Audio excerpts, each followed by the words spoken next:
There's no copyright, but everything I have found keeps leading me back to around 1893. This was in the Bible. This is like an old hymn. This part talks about the life of Jesus. On the side here, it tells you kind of what's happening and what Bible verses line up. So here we have the journey to Bethlehem. Over here, we have the resting place. Then we have angels and shepherds.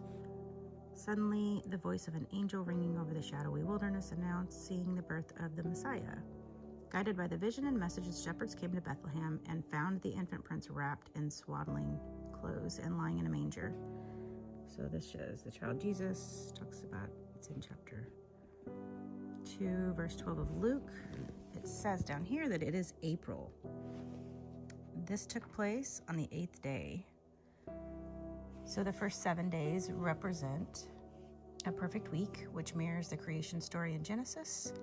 And the 8th day would be this, which is a new covenant. It continues talking about Jesus's life, talks about the baptism in the wilderness. There's a lot of other things. There's probably 20 or 30 more pages. Sermon on the Mount, the 12 chosen. Then we get here, from Bethany to Gethsemane, first day of Passion Week. Again, you go down here and you notice, look, it's April again. There's the Bible verses that go along with it. So now we are in the month of April. And this is when the crucifixion is going to take place. He goes before Pilate. Pilate's superstitions kind of overtook him, and Jesus was given up to be crucified. This says it's at 9 o'clock. He says, "Father, forgive them, for they know not what they do." At noon, he's on the cross.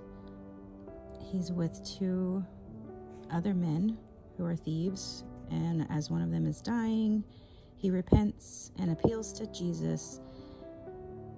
And Jesus says, "Today shalt thou be with me in paradise."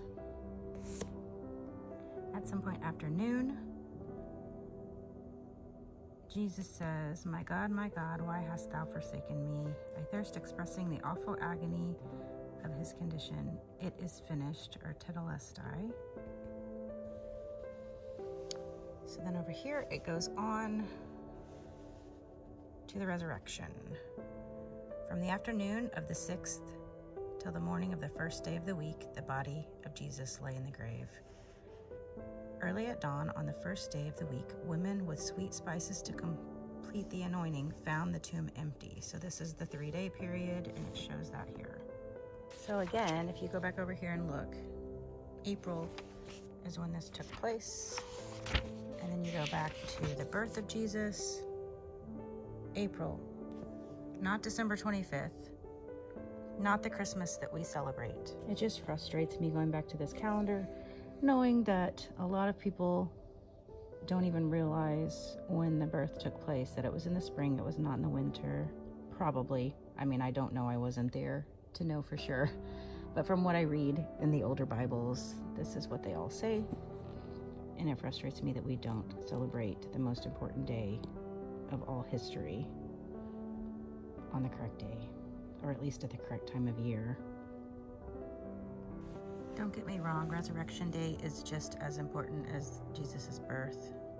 And if you don't know Jesus, I would encourage you to grab a Bible somewhere and start reading and building that relationship. You will not regret it.